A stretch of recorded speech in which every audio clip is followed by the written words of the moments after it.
What's good, everybody? This is the TFNMP podcast with your host, DJ Punch. And I'm the coolest motherfucker on the planet, CoolAzzCam. And as always, this episode and all episodes are brought to you by Innovative Culture. Make sure you follow Innovative Culture on Instagram at innovative.culture. Make sure you follow the podcast at the TFNMP podcast. And while you at it, make sure you follow your boy at I am DJ Punch, Instagram, Twitter, Facebook, the host Shabam Boo Baby. Where they following you at, Cam? They can follow me at CoolAzzCam. That's COOLAZZCAM. Yes, Lord, we got a special guest host in the fucking building. Go ahead and introduce yourself. Let them know where they can follow you at. What's good? It's Tony Grams. Follow me on IG at Tony Grams, TONY_GRAMS. And shit, we'll follow you back. See what's good. He ain't gonna follow you back if you weird as fuck. Yeah, though. if you're a weirdo or you got a profile pic with no shirt, I'm not following you. What happened to the egg profile pics? What was that? That was Twitter? That was everything. That was everything. That was really Twitter. That was like the middle of people, Twitter. Putting up the fake shit. You know what I'm saying? Bots. Anyways, we got a special guest in the building. She has a podcast currently that she works with us here at Innovative Culture. She started it before she came over here, so she has a lot of experience when it comes to the podcasting game. Glad to have her on the squad. We got Mooka Chanel in the building. What's good? Hey y'all, what's up? Give them your Instagram. Let them know where they can follow you. My Instagram is Mooka Chanel. The Instagram for my podcast is Shine Season. That's Shine SZN. Yeah, I'm on all platforms. I be outside. You can find me. She be outside everywhere. She be out partying and shit. You know what I mean? Rockstar lifestyle. I know it's rude to ask somebody how they are a female anyway, but how old are you? A woman never tells her age. Was you like mid-20s, early 20s? You hit it right on the nose. Mid-20s. Mid-20s. Okay, cool. A 20-something for sure. 20-something. What was you doing at mid-20s, Tony? Working and making music and like shows and kind of just more like recording, doing like mixtapes and stuff. And do you feel like kind of hustling? When do you feel was like your peak in your 20s? Was it like your mid-20s, end of your like late 20s or something? Probably late. Late 20s? Yeah. Cause it was like, see, that's the cool part. And then I was in a relationship most of my life. So you fucked up. Like early, like 23 to like 27, 26. Yeah, so I was like, yeah. You in that period right now, you're in that golden age where you're able to be like, okay, I can go this way or I can go this way. I can figure things out still. So that's why I wanted to have you on the podcast. 'Cause I want to pick your mind a little bit, pick your brain, and see exactly how people are thinking. You know what I mean? Thank you. Yo, that's funny. But I guess since we're talking about age, that's going to be the thesis. I'm 25. Oh, see, I feel like I've said that before. If you really like research, you'll see that I'm 25. If you watch the show, you know how old she is. Shit. But anyways, let's talk about your podcast. What exactly is your podcast about? Shine Season is about a lot of things, but primarily like Black culture and mental health. That's always like a focus for me. There's a little music in there. It's a little fashion. It's a little banter, you know, depending on who my guests are. But it's really like a lifestyle podcast. Mm-hmm. Like it started for me just wanting to like express myself. Like it started in my room actually off my iPad. Like it was just like, oh, this is cool. Like I feel like I could do it. Like I got personality. Let me just try. Mm-hmm. So that's how it started. And then, you know, like with consistency and like building something, you like, you know, start feeling like an attachment to it and a passion. So yeah, it's about a lot of shit, but it started off just me wanting to talk because I talk a lot. Mm-hmm. You know, so you started doing it on the you said the iPad? On the iPad. It was this app. It's no longer an app anymore. It was called Opinion. Mm-hmm. And like you could record and edit and like it will also set up like your RSS feed. Like, you know, like it'll get you started. And that's just how I did it. Because I started, like, I used to listen to podcasts, like, in high school. What was you listening to? My number one podcast at that time was The Read. It still kind of is, but that's what I was listening to. I was listening to Taxstone a lot. Free Taxstone. For sure, free tax. Yeah. I was listening to a lot of stuff. I was listening to The Friend Zone. It's, like, another podcast. I was listening to Black Girl Pod. Because around that time, I feel like it was a lot of people from New York, like starting the wave, you know? But yeah, that's like who I was listening to. But my number one was Kid Fury and Crystal because they were just so funny to me. Like, in the way that they would just like have conversation and be like, I could do this. Like, I know you started off doing episodes by yourself, you said, in your room. Yes. How difficult is it to kind of make a podcast, kind of work on your own? Because not even the technical part, but like just kind of holding a conversation with yourself, because that's essentially what you're doing. Yeah. Well, I'm a creative. Like, it's not like I'm just a person with a podcast. So, like, my brain is, like, very active. I'm always having conversations with myself. So, that's not hard. Like, it's actually been a challenge thus far, like, collaborating with you guys and, like, bringing people on. Because it's like, I'm used to talking about what I want to talk about with nobody looking. Like, for me, like, audio is easier because, like, you can't see, like, to me. You don't got to worry about it. Yeah, like, I could, like, be looking crazy. It could be any time of night. I don't have to worry about lighting. Like, I could just talk my shit on the mic, you know? But it was difficult. Like, definitely, like, during the day, like, I live on a busy ass street.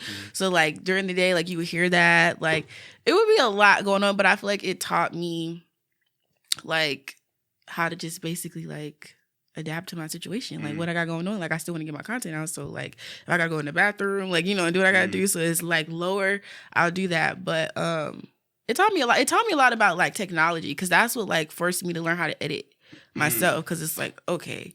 Like, I can't just put the shit up there and it's like... Hey, some people just put the shit up there. I'm not going to... not the way the IG thinks. It's like, no, we need to at least, like, edit, like, something. Like, but, yeah. Where were you at when you started your podcast? Were you in school? Were you I was still in school. I was at El Camino. Oh, you was at Elko. Yes, I was at Elko. And that's another thing, too, because I, like, you know, community college, like, you don't...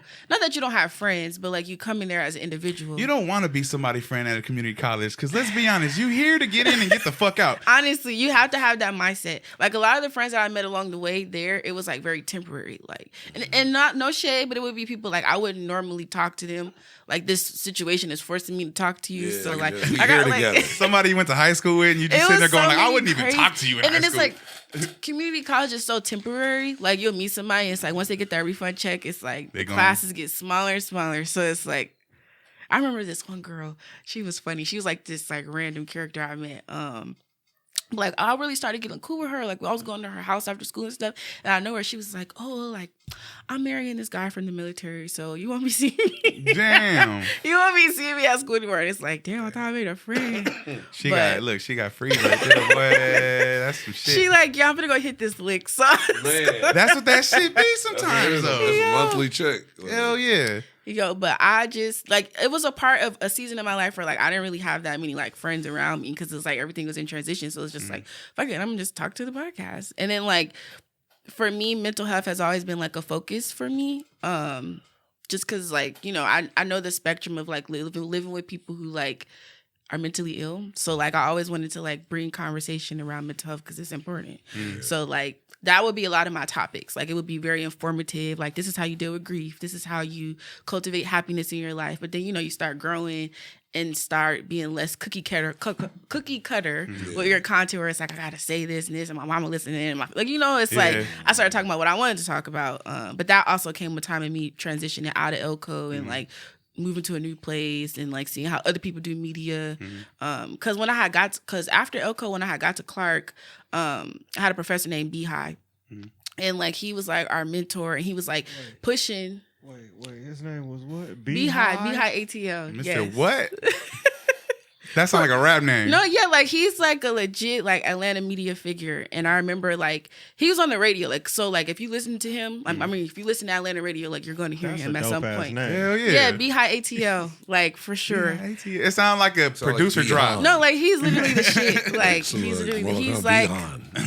he's like Atlanta media royalty, you know? So, like, going there, like, he was introducing to the, like, classes, like, y'all should start a podcast, this the new wave. And I'm like, I already got one.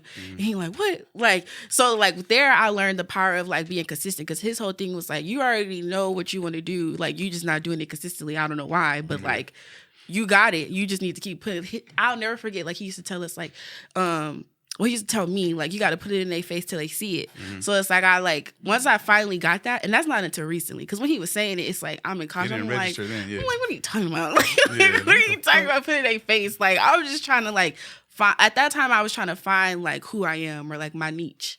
Like, what makes me Mooka Chanel? And, like, at that time, when he talking about consistency, I'm like, I'm trying to find, like what you mean? I'm consistently lost, like, motherfucker. Like, I was definitely at a lost time in my life. But having his mentorship and his teaching definitely showed me, like, no, like, I'm actually good at this, and, like, you could talk about what you want to talk about, you know. And the fact that I'm already kind of, like, thinking, like, in that direction, I'm at the right place at the right time. So You talked about going to Clark. What school did you go to? Because I hear it on every episode of Shine Season. That's well, for me, that's where I finished. Because like Elko, like how you said, it was more so like a mentality of like, let me get out of here. Because even the story with Clark, that's where I wanted to go originally, but it came down to like a lot of different factors straight out of high school. So it's like I had to remain disciplined to like get there. So it's like that's why I feel like that's the school I went to. Like, You but talking about Clark Atlanta for the people that don't know. Yes, Clark Atlanta University. Yeah, and even that teaching like it molded me in like a certain direction of my life too. Because I even think about like if I didn't go, like what I not that I attach that to who I am, but I just see how that one choice like shifted the projection a little bit. Well, that's a question I Set have. you on a different path. Yeah, that's a question I have because sometimes I know a lot of people, especially younger, they opt out of college. Period. Right. Yeah. So they don't even feel like it's necessary to go to college to learn what it is that they want to do. Like you want to get into media. You know what I mean? If somebody wants to get into media, then there's more avenues than going to school. Yeah. You know, you can go on YouTube. You can learn how to do it yourself. You could actually just kind of go out and kind of earn your ranks. You know, go through the ranks. But do you feel like you've like gained more of an advantage by going to school rather than kind of just going straight at it after high school, considering what your goals are? Do you think you got more of a benefit from going to college? Or do you feel like you could have did without it? It's hard to answer that question because a lot of people don't know. Like when I was in college, I wanted to drop out because I always knew the narrative of like I don't need to go to school for this. Like you know, you can go to school for anything. That's like, what I'm saying. There's a lot of people. How we say like you got YouTube University. You don't need like for certain topics you don't need. Don't be afraid to say it, Mooka. But the problem is you afraid to say it clearly and straight out. Yo, I did not need this shit. No, you did. I didn't need it. Like it's not something that I needed, but I also knew like for me. It wasn't even more so of like, oh, I gotta go to school. It's more so like the story that was like attached to it. Like me making that decision like sparked a lot of shit even within like my family from a generational standpoint. So it's like I kind of was like, I gotta like start and finish something. Yeah. But like I always knew like I don't necessarily need this to like make me successful. Because I think that's another thing. People think that path is gonna like make or break them, and it's like even that it really don't mean shit. So it's like, what are you gonna do like maneuvering wise? But I do think in certain situations it has helped me as far as like internships and like making certain connections where it's like on paper we're looking for college, like you know that has helped me. But it all boiled down to like my work ethic. What about the networking part of it? Do you think that's where you got a lot of networking from? Because I know a lot of people that go to HBCUs and if they get anything from it, it's networking. Because when you move out of that HBCU, when you find communities within other states or even like your hometown, you're like, oh, you find out all these people that have the same experiences as you did. Yeah. Do you kind of find that more of an advantage? Like, yes, I will say that like the HBCU network is a real thing. You know, like I think a lot of times when you graduate, people take pride in that, and then like you look out for one another because you know what that time there meant for you, and it's like you kind of leave with that mindset. But even still, I can say on the flip side, I can't even necessarily say that because you have people who don't say the same thing as me. Some people feel like these schools be super expensive and underfunded, and it's like I got nothing out of the opportunity. So I really think it's about the person's mindset and like what they're going for and what they're striving for. Like although I was lost, I always knew like I had a plan. Like because even me being there, it's like I only got 2 years left. So it's like I gotta like really maximize like these 2 years. I ain't trying to pay nothing more, nothing less, because I already knew like what I was doing. Like. You knew that shit was finna hit for a pretty penny there. Yeah, right. So it's like I might as well maximize my time. Like, I've noticed that even with like comedy and like most of the comics that went to like Howard, like you know, like they all kind. It's a kind of like a connection. It's like it's a big connection of like those. You see them kind of do more shit, and they always work with each other. But it's a lot of them. But it's almost like you can. It's not like they kind of put people out, but you can tell they're like. Linked in. Close knitted. Even after they find, if they just meet over, oh, you went to Howard? I've seen it like it happen at like a club. Right there. Yeah, and I'll be like somebody I'm chilling with or smoking, and then they like, no, like I've seen it. I've definitely seen it. There's a lot of them. Though. I've been at plenty of parties. I've been at plenty of events. Like even the charity event that we did for the kickball event. You know, Feed the Streets. Like that was cool because I saw like in front of me a HBCU connection where like they networked, connected, exchanged info, and was like, oh, I got this for you, bro. Don't trip. I got this for you too. Yeah. And I was like, damn, that's cool. Like that's something that I know a lot of other colleges don't give you? You know what I mean? And that leads to like my next question. What are some experiences that you get at a HBCU that you wouldn't get at like a PWI? Like for sure. Oh my God, so many things. So many things. I think definitely the first thing that came to my mind was Fried Chicken Wednesday. That's on Wednesdays. The calf got fried chicken, macaroni and cheese, yams, green, cornbread. Like it's like the best. They got everything they got in the song. It's the best day of the week, and then also I feel like Wednesdays is the best day on HBCU campus because you also got Well Dressed Wednesday, and that's when you really got to put that shit on, like from a business attire. So about that like Bentley funds were. Yeah, no, it's a real thing. I don't know if it's just at Clark, like the AUC, but that's what it was. Homecoming for sure. That's like. Fucking best. That's the best thing, yeah. It's the best. The fashion shows, the plays, the pageants. The pageants is a real thing. Like it's just a lot of like extra out ass Black culture that I had to get used to. Cause also like being from the West Coast, it's like a lot of that stuff is rooted in like Southern traditions. So I would be sitting there sometimes like, what the fuck?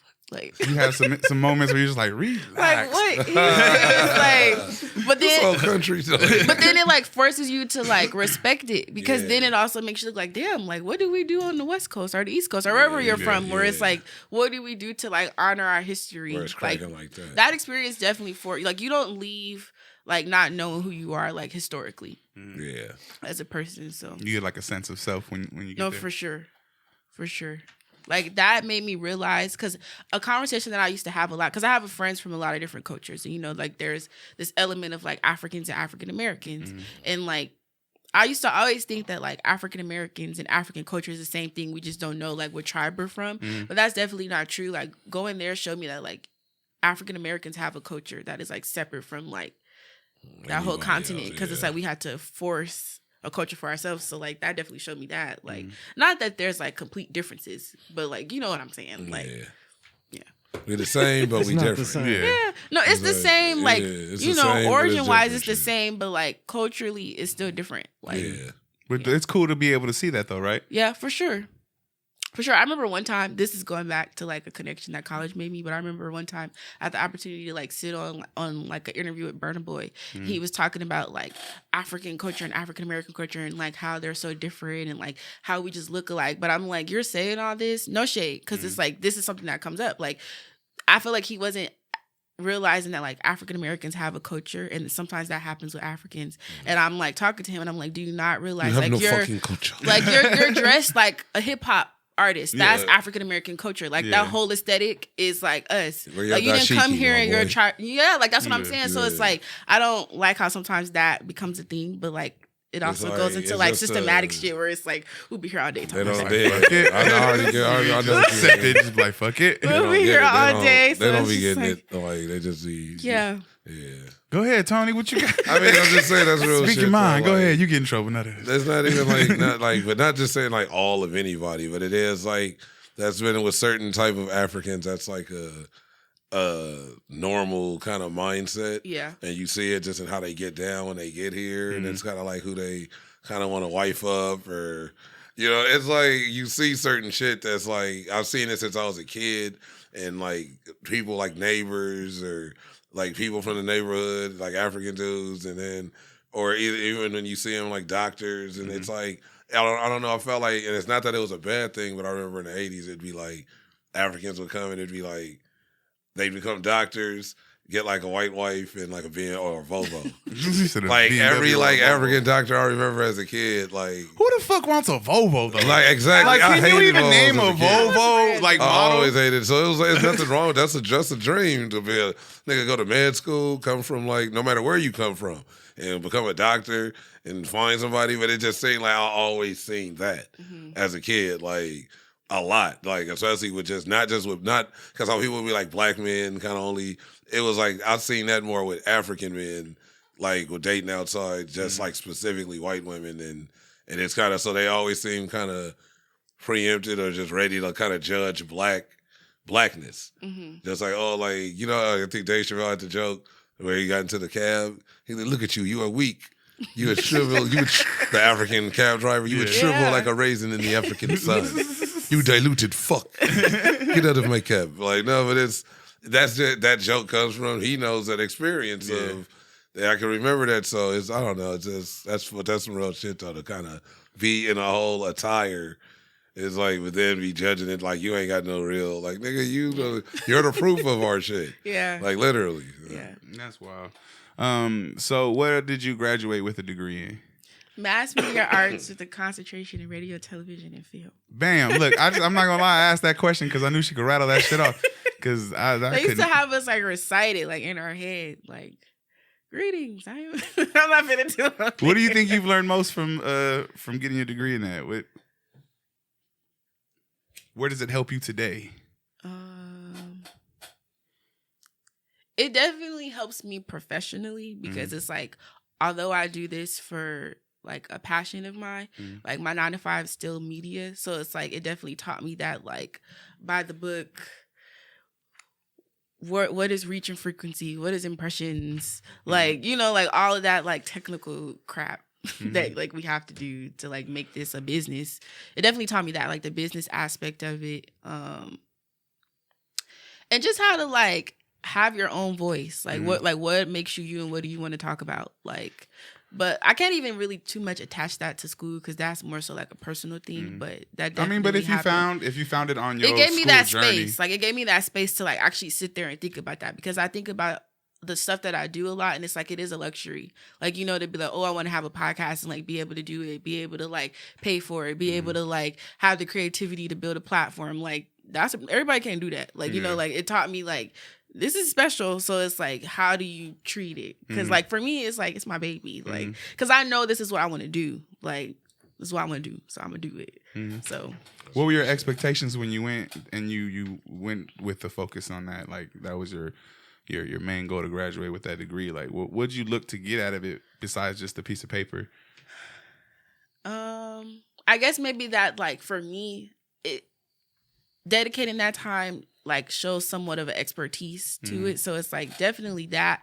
And also just showing myself your hours in. No, yeah, and also showing myself that I can start something and finish it. Cause even declaring my major, like I got a lot of flack for that. Like not within my family because I come from a family of art, but more so like just from friends. Like, girl, you sure you want to do that? Like you want to do psychology? You want to do political science? Like, you know, like the different things that's like by the book. You could find a job in this afterward. What can you get a degree in political science? What is poli science? Like what do you get? Political science. That's like, working on what's CNN, your job? I think. Those are, you can be a news writer. You could like help on like political campaigns. I actually have a homegirl like with that degree and she like works on campaigns and like like how we vote, like our voting rights, like how that's done. Probably a campaign manager or something. I know all the athletes graduated with a degree in communications. Communications for what sure. the fuck can you do in communications? That's Open my a question. call Well, them center. motherfuckers can't do nothing That's what because I they was think when I hear paying that. people to write their papers. No Become shit. an engineer. You was one of them or what? Like Look, I ain't gonna tell myself. But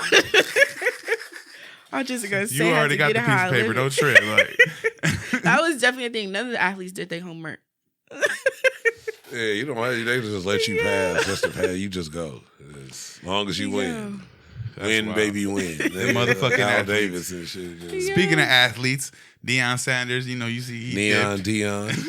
What's going on with that? What's your opinion on that? If you don't know, Deion Sanders was at Jackson State for 3 years, I think it was. Yeah. And he coached there. He was a head coach, and he went ahead and dipped after the 3 years and went to University of Colorado. A lot of people were mad at that. That's a non-black because So they feel like he turned his back on the HBCU community. Did he turn his back or did he just? A lot of people feel that way. What do you think? I'm not gonna lie. When it first came out, I literally tweeted Deion Sanders, no, he dead ass motherfucker wrong. Because it was like, that was my initial, like, how dare you? Because I feel like he was, like, attaching it to his brand. Yeah. Because, you know, y'all know him. He has personality. Who ain't swag? He was laying it on thick. Swag. But also, like, knowing him, that's what he do. I Like, feel like his brand is him being a coach, right? yeah. So right now he's a coach. He's Coach Prime right So now. wherever he yeah. goes, it's like that's his brand. That is true. Yeah. He's taking himself, and wherever That is true. true. he get traded to, It's or like whatever. Pete Carroll. He said That's it's no like different back in the day. To me, ain't no different than like Pete Carroll when Pete Carroll was at USC and then he went to the Seahawks and he was the same thing with but Pete Carroll with did 'cause he Harbaugh knew when some shit was Harbaugh left happening. from the Niners and The USC, that USC coach knew some shit was happening. That's why he dipped. you think He had them sanctions coming down. but he dipped at the right time just when the Seahawks was about to just become the best. But shit. what's the right time for Deion to have dipped if he was gonna dip? And So, I thought about that because at first I'm like, he wrong. But then I'm like, at the end of the day, we all have to make choices that are best for us. Like, you know, and like, realistically, he devoted some time to that institution and money like a motherfucker. Yeah, and moved on. So it's like you gotta respect it.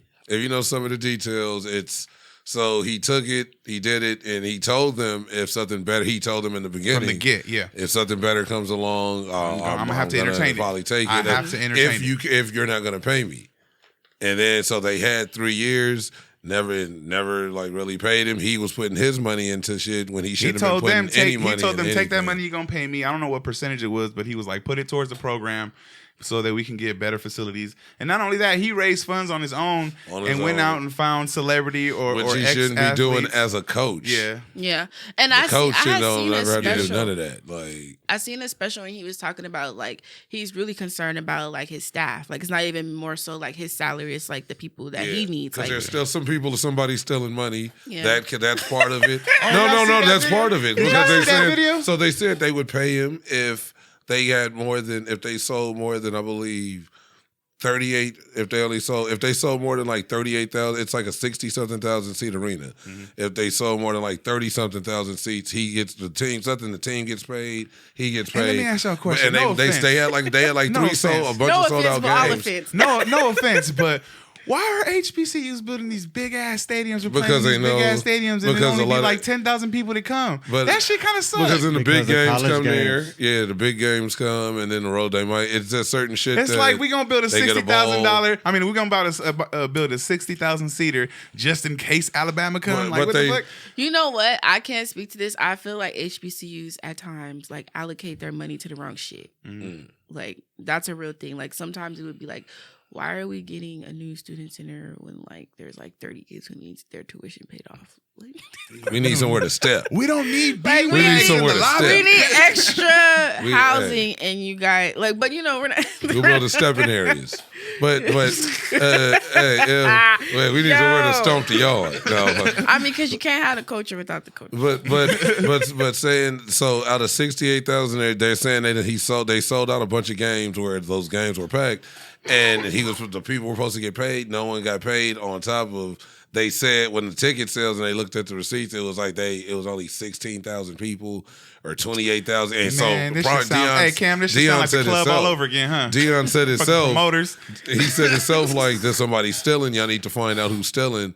From like before he even left, he was saying this about a year ago, and the niggas had broken his house down there. Bro, they broke into the coach's room like, during the game. They broke into and his stole office. his wallet, his like, watch, and he was. I was You like, can't have damn. the black. It's just like they kind of treating him. experience. He went through 3 years of getting kind of treated like shit. Yeah, you gotta get around the league. On top of the major part for me, to where I don't blame the nigga at all in any, no matter where he went, no matter how bad it would have looked, they were complete trash.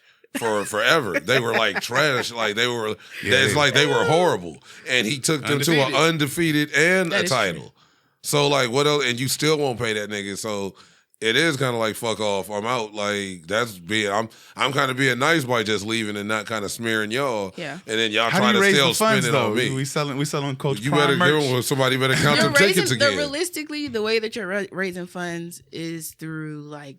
Because that's the thing too. Like I go to a school that's kind of like name brand. I hate to say it, but that is like an element to the experience. So it's like it's all about how your school promotes yourself to make people even want to engage with it. But like all schools do that. If you think about it, everybody got a director of marketing. Like it ties into that, and then it's also like alumni giving back. Yeah. Like a lot of times people want to just like get these degrees and just like that's it. But it's like we forget sometimes we got to reach back. Like it can't just be Deion Sanders doing the work. Like. The coach, no matter if he's Deion or not, and that's the weird part. He's the coach. Nobody knows the athletic director, but they know exactly who Deion Sanders is. Right. That's crazy. And of course he's a bigger name, so he's gonna be known. But he's the coach. Treat him as He the went coach. to Colorado, though, He bro. said that load shouldn't have to be on his Colorado? shoulders. You want to know why? Because they offered him what? I'll tell you why. Was it like $5 million? Listen, or? in the state of Colorado, if somebody calls you a racial slur, you have the right to slap the shit out of them. And you to can blow a beat their blunt. ass. You can That just sound blow. good. You can And blow you some can blow a weed. blunt. You can blow a blunt. You can And that started because of a football player that used to play for the Denver Broncos. I forget his name, but You can hit the he was slopes. a big ass player out there, and somebody called him the wrong word, and he slapped the shit out of him. They was like, "We gotta let it go, B. We gotta let it go." You can do all kind of shit in Colorado. You can hit the slopes. Hit the slopes, hit the blunts. You can hot spray. The snow bunnies. Get you a hot tub and out in the snow and just sit there. You think he gonna pop up with a snow bunny to games and shit now? Well, he did. Didn't he get rid of what's her name? Pilar Sanders. Peller. Her name was like Peller, but she Pilar. Pilar Sanders. Pilar. I got an auntie named Pilar. Wait a minute. I thought that was a Mexican name. It's spelled pillar. But It's like it is spelled pillar though. She says Pilar. It's me, Pilar Sanders. As I remember that when they were on the church shit. Like, that was, Yo. you know, and they were like, that's when he was It's not Target. It's Tarjay. Yeah, like, it's not Sade. It's Sadie. I'm just going too far. I'm just fucking with you. But that was, I remember that Sanders. That was like a good 10 years ago. Like before Coach Sanders, Coach Prime, it was like Holy Roller Dion. I mean, how many years of Holy Roller Dion did we get? Shit. He was up there with Mace. Oh, she was up there with Murder Mace. They was jiggy with it. Them niggas was getting jiggy in the church. Like he was in MC Hammer. We was just watching that shit. But if you look at what I was saying earlier, if you look at Deion Sanders and look at MC Hammer, it's like picking the same person on Street Fighter. It's like different alternate costume. Yeah, alternate skins. They literally from the glasses. He literally got his whole style and swag from Hammer, but they were cool. So it was like, and then you see even when Hammer switched up and went gangster, he just kept the Hammer. Even to where today he's still on that kind of the glasses. That's just been his style since he was playing baseball, and he was dope because he was a double sport. I think did he win a World Series? Yeah, he won a World Series and a Super Bowl. Yep. Yeah, he was just a dope. He was dope as fuck. Like Bo Sanders was, and he had the dangling earring. Yeah, I don't know how y'all feel about that dangling earring. I didn't like it because Lawrence Taylor. I remember when Lawrence Taylor had it. I didn't like it. Lawrence Taylor, Lawrence Taylor had it, and he still looked like a crackhead. Because he is. What you mean he look like, nigga? Fuck you mean he look like a crackhead? Bring up Lawrence Taylor. This nigga was selling. That nigga was flipping Super Bowl rings and shit. Shit. And then trying to blame like his son, talking about this nigga took my ring and sold it. Hell no, you nigga did. Sold that shit for 3 boulders, nigga. Exactly. Just give me what you got. What you got in the bag? Damn. If I give you this ring, I just reach in the bag, whatever I grab, I have, right? Hey, smokers get aggressive when they feel like they got enough to get aggressive. Like go on, take the money. What you got in here? Let me try to get tough with me. Imagine being LT's drug dealer. I would get robbed every time because he would punk me. LT is like, was a motherfucker. He'd just wrangle you up. Yeah, like, here, bro, take what you want. So I'm going to just keep this and I'm going to give you the money next week. The rule with LT is you only take as much drugs in your pocket when you go serve him as you're willing to lose. Like, that's the rule with going and serving LT. You got to have it like under your will well and shit. I didn't bring nothing extra. Yeah, like when you go pick up something, offer you up, got some. You don't bring the whole 2,000 out, you bring the 1,200. Y'all supposed to be high rollers. Y'all supposed to be high rollers. Speaking of fashion, I know you into fashion. What got you into that? Has it been something since you was young you was into? Yeah, I always been putting that shit on. I'm not gonna lie. I see my daughter now, right? And she's everything I didn't want in a daughter, right? Girly girl. Okay. Like I don't know where that was going. Like she's all I didn't want like that. Like the other day, she scared the shit out of me because she was in the bathroom and she had the water running. So I'm thinking she brushing her teeth. And all I hear is, "Daddy, come look." So I go out, hit the corner, and she's like, "Look, I did my eyebrows." Period. I fully expected this motherfucker to turn around and her eyebrows was missing because, she got a hold of the razor. Because that's what I always assume, right? Because that's what's in all the videos. No. This motherfucker took the toothbrush and brushed the shit out of her eyebrows, made them wet, and was like, "I did my eyebrows." I'm like, get the fuck out of here. Period. She don't like when I pick shit that don't match, and she'll call me out on that shit. Because don't do that. What? Like, did it start from that age for you? Or what was it? It starts there. I came out the womb like this. I'm serious. Like, if you ask my mom, like, I've been shopping since I can, like, stand.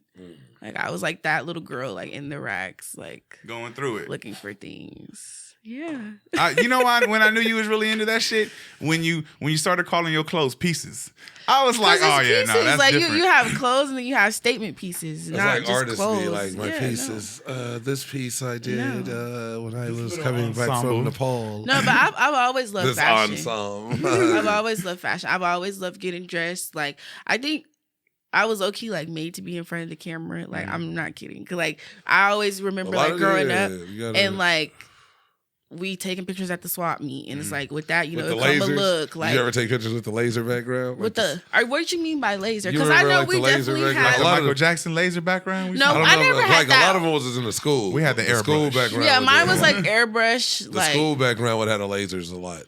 it'd be like red lasers or purple lasers. We didn't do that. I don't know that one. We had the clouds. We had the hearts, the bamboo hearts. It was a lot of like purple. It was a lot of weird backdrops. I just remember like swap meets or like little like the Photoshop and the what do you call it The 1 hour photo. And the 1 hour photo that's in like the strip mall or something like. I used to hit them motherfuckers. You can get cool little deal, you know what I mean? But that's what I'm saying. You see all of this. You want a calendar? They ask you if you want a calendar with your shit. To answer like your original question, like also I think like being from LA like also plays into like my love for fashion because like even us like taking pictures like not every hood was doing that. Like like we have access to like Santee Alley. Like I remember being like a little girl and like shopping for fabric with my mom. So I think also too like where I'm from plays into like my sense of style because like we have so much here like where you could really shop. Like you don't have to have hella money, you just have to have taste. Like and if you can like look through them racks, you'll find some shit. That's crazy. Cause sometimes I'm not gonna front. Like I go to like, cause I live in Glendale, so I hit like the Goodwill out there, and I'll be looking just to see what the fuck they got. Cause you be on your walk, you be looking, you be like, let me walk in here and see what's cracking. They got some good shit in there. I don't fit none of it, but I'll be like, damn, bro, I might lose some weight just to slip in these motherfuckers. It be $40 out there. Like it be $40. So squeeze my ass up in this, man. I'll be like, bro, let me go ahead and keep walking, get this walk cracking. I fit in this extra large over here. I just thought it was cool. Like back in the day, I haven't been there. I usually drop shit off, but I haven't been in like. You don't thrift? Like I haven't in a while. I have like before, but I haven't in a long time. Now when I think about it, but I still always drop shit off at like I got a cousin, one right here. Yeah, I got a cousin. My aunt would give him money for school clothes. Right when school would start, he would just go to thrift shop and he come out with the cool shit. Like it'd be like he was wearing the vintage Budweiser t-shirts from the '80s before motherfuckers was really wearing them shits. You know what I mean? I've always been in before you get that shit on Fairfax for like 120. That's what I'm saying. Like, enjoy Coca-Cola t-shirts and shit. Like that shit. Hey, how many people do you think went in their parents' closet when that shit made a boom? The vintage tees and shit, because there's a lot of people out there. Unless you just still had shit in your like, because like your parents sometimes keep shit, or you just have shit just it's sitting somewhere. But I felt like a lot of that shit it wasn't even that far vintage. It was like they still got it, so it's still fresh. I'm put it on. What do you look for when you talk about fashion, or like even in yourself? Because do you ever look at people and kind of like fashion them a little bit? Because I do that shit with podcasts, like rooms or something. Like I'll be looking and I turn anything into a podcast room. Do you look at people and be like, you should have did this, this, and this, and this? You do that shit all the time, huh? Yeah, I would have figured. I do, but I keep it to myself, Cause do you do that with people that made the attempt or anybody? A little bit of both. Like sometimes I'll see a person and be like, ooh, they would look really good in this.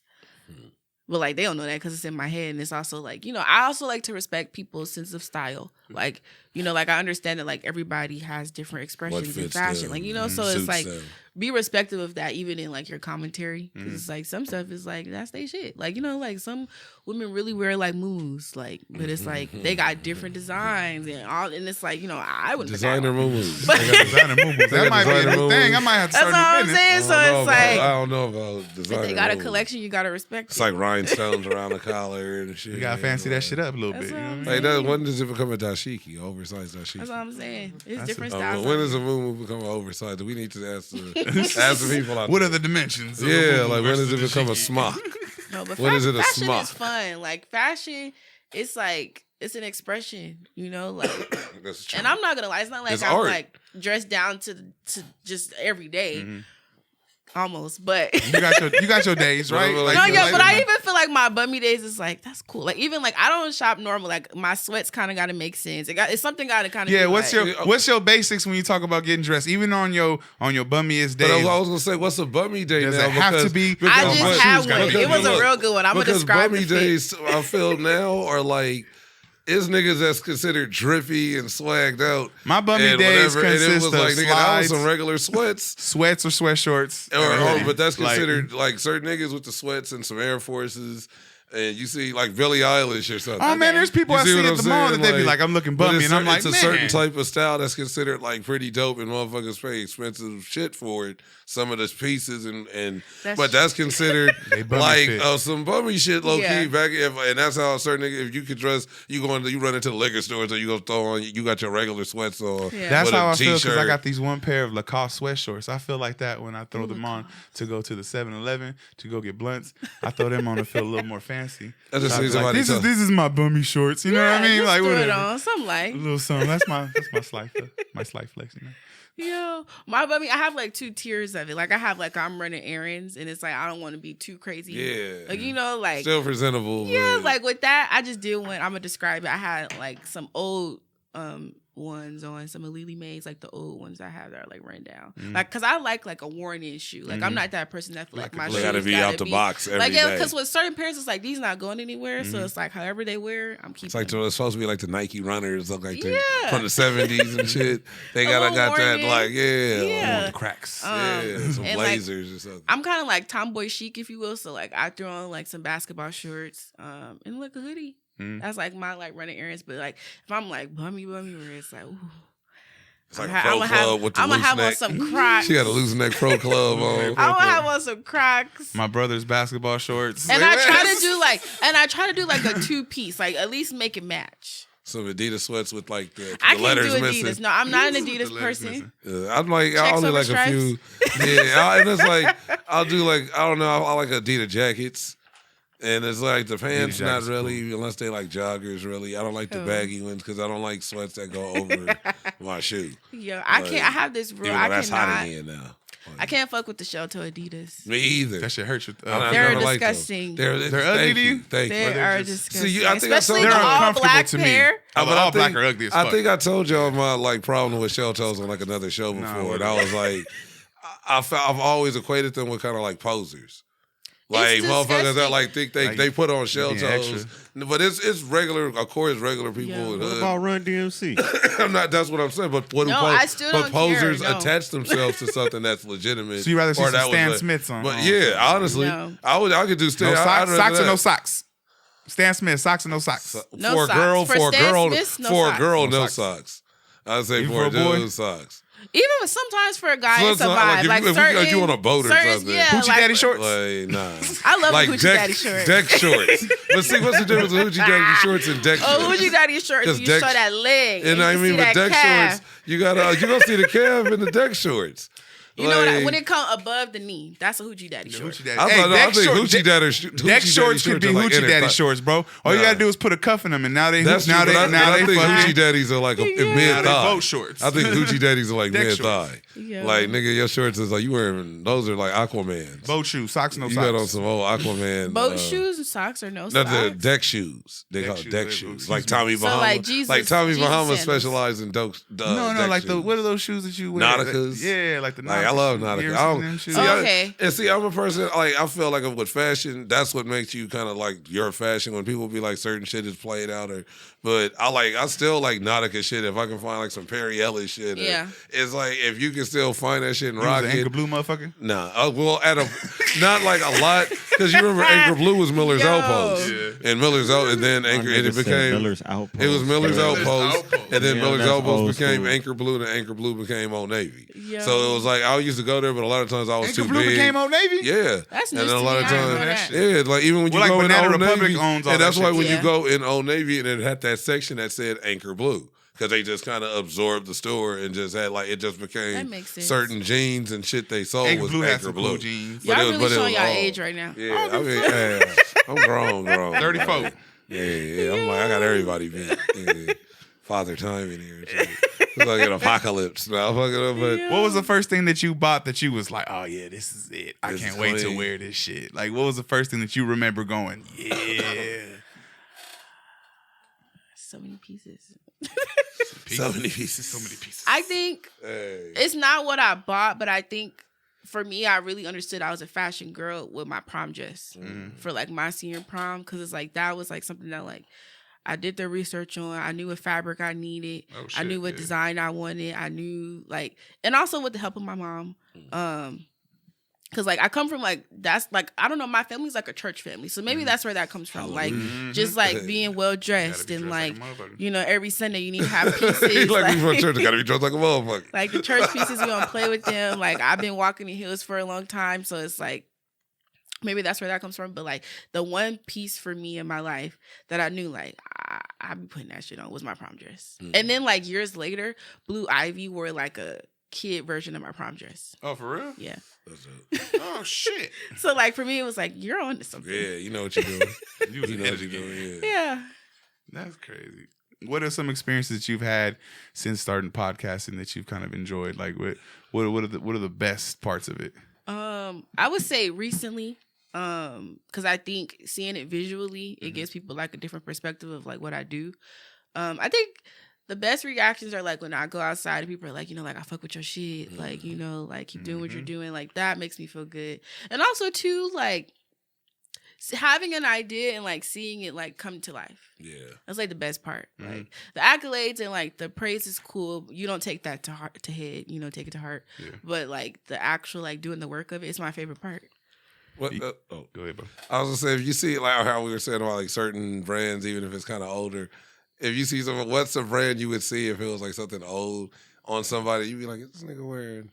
It's just like what's Let's a good play like Judge Tony. like FUBU, like FUBU. I would say FUBU's coming back. I mean, but if it was like not saying FUBU because like, but like you see a nigga just something I don't know some. Hot Paco jeans or something. I think for Pele.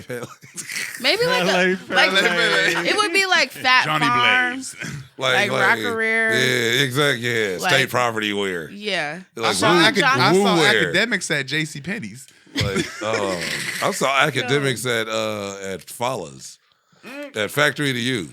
And like I think is it still? I think Factory to You became Fala's. Well, Fala's gone. Fala's Paradas, right? Yeah.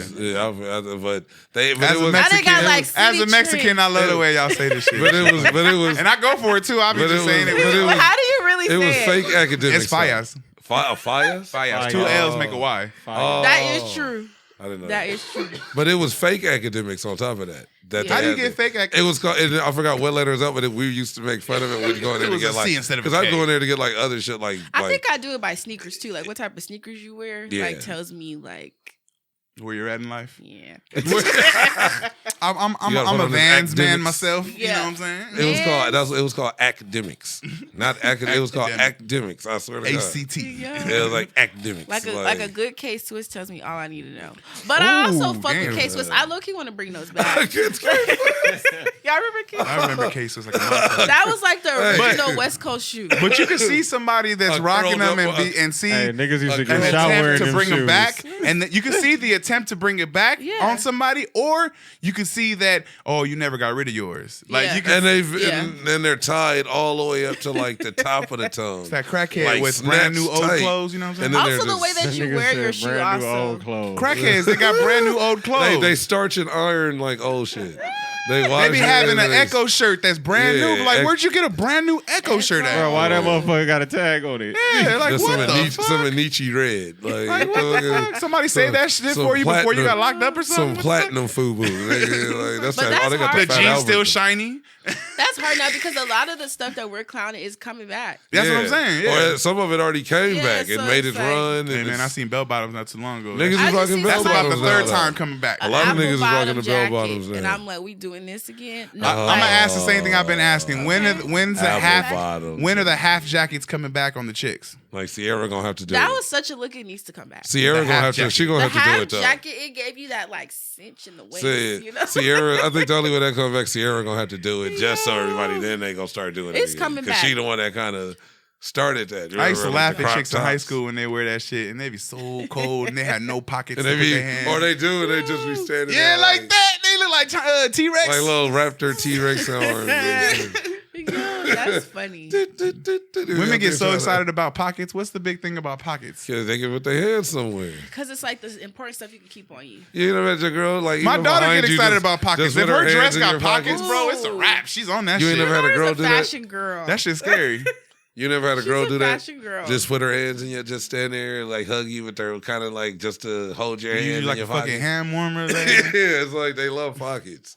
I don't know what I had seen this tweet that it was like styles recirculate every 20 years because the 30-year-olds are like buying what they couldn't get as kids. That's real shit. That's true. Yeah. That makes sense. What they do? Are they putting it on their kids though? Like what's going on? They still wearing it. Some people be like either or. Shit Either you on, buying it for your kids or you healing that child. I'm gonna go get that Tommy Hilfiger polo that I could never get for my son for Christmas. I'm gonna get that. I'm gonna get that. What's the something beach? I forgot the name of it. Raekwon had it on in the. It's like I think it's a Tommy Hilfiger. It's like something. It's like a yellow and blue like windbreaker type shit. Motherfuckers could buy Tommy Hilfiger again. I thought he was like off the list. Like no, he made like a lot of. I think that shit was debunked. Like he didn't say the shit they said he said. He was Somebody there with like Cristal and all them. Shit. Yeah, hey, what happened to Balenciaga? Somebody is always what saying happened shit there? In fashion. I don't know shit about fashion, but what happened to Balenciaga? They did some freak shit. Yeah.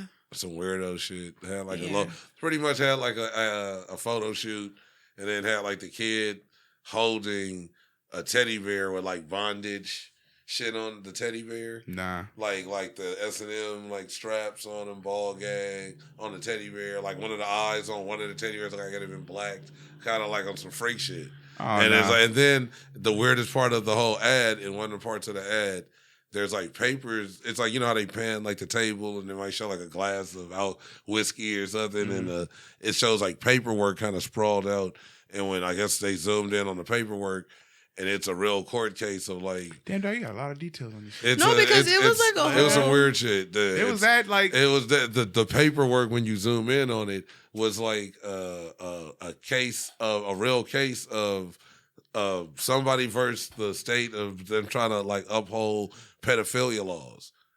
And I think they either had won or they had lost. It was some, but that they're like, why is that even? Yeah. And why is that even in the shot? Yeah. It's like it was placed there purposely, so it's like the whole ad is on some like weirdo shit. You know what that reminds me of? I used to work at American Apparel, and I saw some crazy shit over there. Some really freaky shit go down over there. At a clothing store? No, bro, at the warehouse, at the headquarters. Like I used to work at the headquarters, bro. That shit, was it like a sweat factory? It sure was. Let me tell you, it was the most legal sweat factory you've ever seen in your life. Because the reality is, they were, and I'll be honest with you, they pay you regular minimum wage, yes. They pay you to sweat, but they give you all the hours you fucking want. And if you gonna bring some immigrants, you gonna hire immigrants. They gonna take all the hours you got. You know what I mean? They gonna turn you to coyote. They gonna take all the hours you got, so it don't matter. Like. They're basically doing like, well, they wanted it. Like, what do you fucking want from us? It's not like nobody was doing extra out shit that nobody didn't want to do. Mm-hmm. But I mean, like the way I got in there, especially because I had a record. If you had a record or you was illegal, you was working there. Yeah. Mm-hmm. Everybody there, everybody had a story. It was low key like being locked up, bro, in a good way though, because like everybody had their origin story. How Were the you fuck still they ended there up like when they closed? No, I was there right before they fucking closed. Okay. So I was there when the shit was going down. I guess the owner was being a lot of touchy-feely with the models, and he would like invite them to his house and have them do photo shoots over there. But he would not just in the underwear.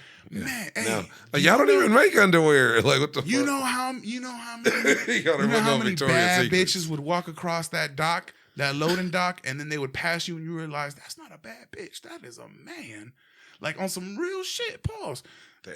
Like fully like the shiny leather, just like you would see on TV with the fishnets and shit. Yeah, he was like, what the fuck going on here? And go straight upstairs. That like being in media, like, do you think that like the Me Too and like sexual assault is like a theme, like in like entertainment and fashion? I think it's with like people in power, period. Yeah. So because you look at business, that was a big thing like when I was a kid in the late 80s. I can remember that being like in the news, a lot of like businessmen like doing that to like watch women. Old movies. Yeah, I was literally about to say that next. Does it make it okay or no? But it just shows you it's always like it's like just like racism in the same aspects in business and in with any type of fashion, music, media. Mm-hmm. It's gonna be because you black, because you brown, because you not this. It's gonna take you longer. You got to work extra harder when you already probably better than most of the people doing the shit that you looking at, and it's not even you saying you better. Everybody else know you better, but you for some reason you can't. Same shit with comedy. I know motherfuckers that's a few months in and they already Comedy Store and it's good. It's cool for them, but it's kind of like I see some motherfuckers just pop, bro. and it's like, but it's a lot of the same people. It's like they didn't really pop. It's just they got in on some other shit, and it's like so. But that's what I'm saying. Like it's like you have to maintain your sense of integrity, exactly, and be okay with the fact that like if it gets slower, or if I don't go as fast as others, I'm okay with that because I maintain my sense of code. Yeah, because cause then there's people just like you said with the Me Too shit.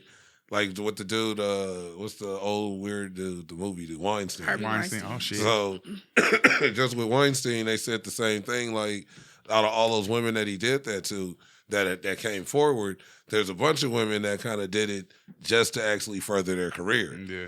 And those are like, are those people, or no? Are those people making it hard for everybody else, or are they just saying fuck it, I'm gonna take a shortcut? And they got their Oscar, not their as bad, but it's like they got their nomination. It's like and they not looking at it athletes. like, yeah. But I mean, it's like who's it hurting? That's what I'm saying. Who's it hurting? And in sports, you can actually hurt somebody. Yeah. And at that, you just, hey, this old nigga wanted me to just watch him do some freak shit, or wanted me to finger him. He just wanted some weird shit. He just wanted to jack off. And I want him. And I got an Oscar nomination in 5 movies. That I'm considered. Well, they show a lot of the women. They show a lot of the women that were coming against him, like like telling their stories. No, I'm not trying to make. To men too. Yeah, I hear stories where like, I mean, men don't like to like claim things, but I've heard things because you a bitch. Because you're seen as a bitch if you like complain about anything. Niggas will just try you or try to proposition you. Yeah. But it's not, and I'm not making, when I'm saying, I'm not saying about the women that I'm not making an excuse or because that nigga's still a weirdo and a creep and a freak. But it's the fact of just that there's people that take that shortcut and they don't look at it as like he assaulted me and then it's like, so it's like in every, it's like you said, it doesn't make it okay. But it's just like, I don't know, that shit is weird just all the way around. But it shouldn't happen. When you talk about cancel culture, like, are you scared as we move on, being that you're getting into media and you want to have a future in media, are you kind of tiptoeing around how you kind of want to say things or word things to just make sure it don't bite you in the ass later on? Or are you just saying, fuck it, I'm going to just say what I say and That's a really good question. Deal with the consequences? Because I'm just saying, I asked that because I'm in a mode right now where I say what the fuck I want to say, fuck it, and I deal with the consequences later.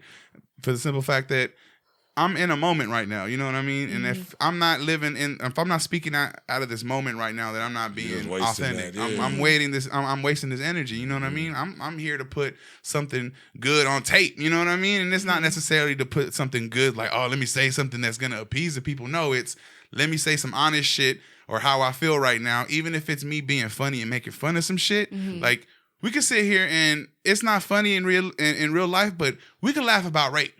We can make a joke about rape. And I'm going to laugh about the shit. Why? Because it's funny in that moment. And maybe I have to explain the shit later, but I'll explain it later. So what? Do you find yourself tiptoeing or are you just moving along? It's funny that you said that because like I'm not like super big right now or anything, but like there's stuff that I have said on this show before where I'm like, why would I say that? Oh, we have them editing sessions. like, why would I say that? Why would I bring that up or whatever? But I think I'm learning like the balancing game of like, this is what I want to talk about though. And like, there's a element to where it's like, I have to be authentic to who I am. Like how you're saying, there's definitely things where I feel like I'm not talking about that or like, I'm not going to like bring things to that light in that way. Cause I think in doing any type of communicating, you have to be aware of the fact that like, people are listening and it's like you have influence at that point. So it's like you can't be on no platform saying no crazy shit. But at the same time, I'm also going to say what I feel and what I want, you know, because that's a part of me using my voice. Like, you know, like I have this quote in my mind where it's like, you have to speak your truth even if your voice shakes, you know? So it's like, even if what I say at some point comes off wrong to some people, I have to stand on what I say. Cause it's like, this stuff is being documented. I think definitely doing this, like, especially like with innovative culture in this dynamic, cause it's like, this is something that control I used to have. I'm like, I can take that out. Like, you know, it's like, we kind of collaborate. So it's like, this relationship has allowed me to like stand firm and like, I said what I say, I can't take it back. Like, you know, like some stuff is like, well, it's out there. Well, the cool part is, and it just seemed like how you said about it, but it seemed like there is no like bad shit to say anymore. Yeah, like people gonna be like either they gonna complain about it because I feel cancel culture was like a moment, And now there is no, you can't cancel anybody Now anymore. it's just like a thing to say. Like you get canceled for You certain, think so? you get canceled from certain shit, but you still, there's going to be somebody to fuck with. You're still going to be a conversation. Yeah. Like, that's the thing. Like, cancel culture isn't really real because it's like, even like canceling these people, like, technically you're still supporting them because you're talking about them. Kanye got canceled from everything and lost $1 billion, but he's still. But he's trending. He's still marketable. And he's going on every. How much longer is he's on Clubhouse with niggas laughing. And that's another thing. You have to, like, sometimes even with saying what you want to say, you have to be aware of the fact that, like, it's consequences to that. Like, however free you want to get, you may say something where it's like, yeah, you may ride that wave of, like, the downfall, but, like, and you speak being like well aware of that, you know what I mean, knowing like, that, having that shit in the back of your head. But you can't let it control you because it's like we all say fucked up shit. There's so many things I say off camera where it's like, if somebody heard that. Hey, I say some shit. If somebody heard that, I would be all types of canceled.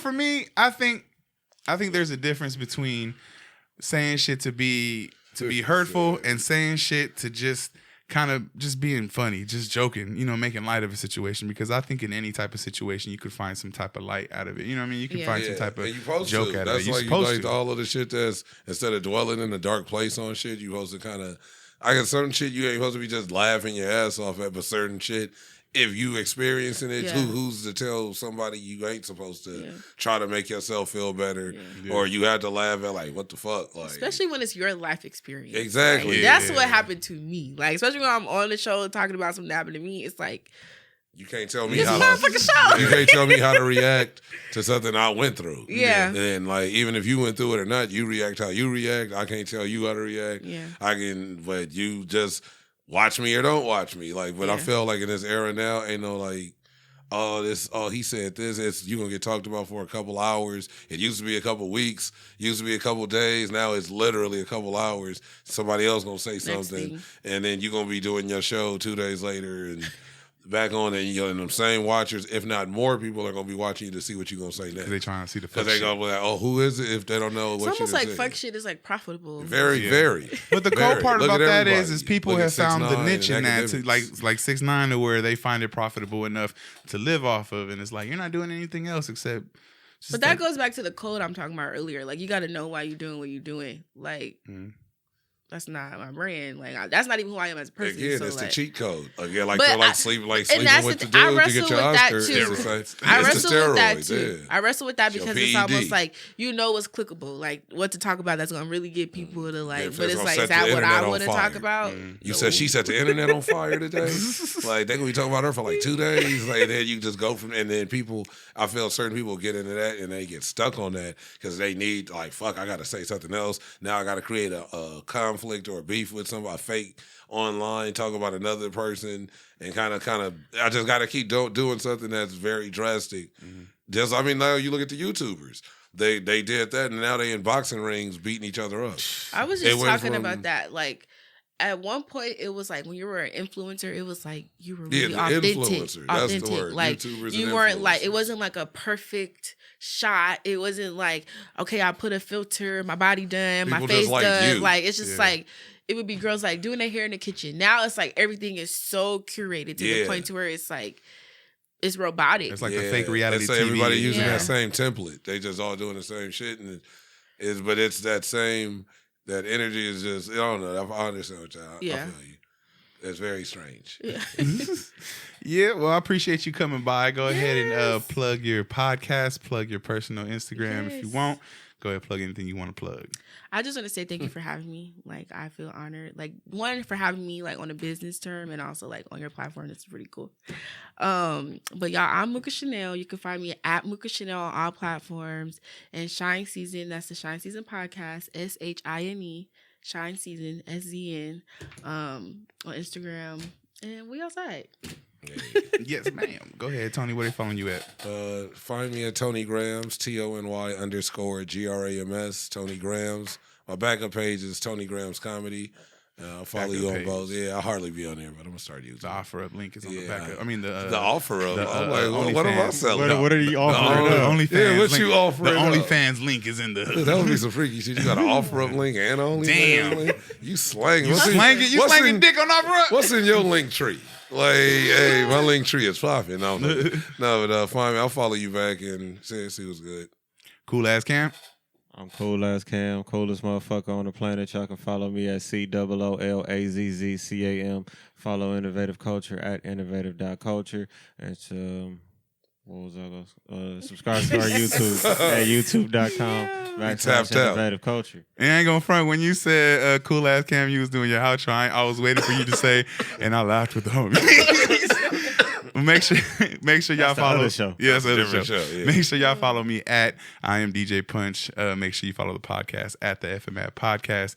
Make sure you follow the Innovative Culture at innovative.culture. Subscribe to the website www.theinnovativeculture.com. Subscribe to the podcast or subscribe to the website. Subscribe to the YouTube at youtube.com/innovative culture. We out this bitch. Peace.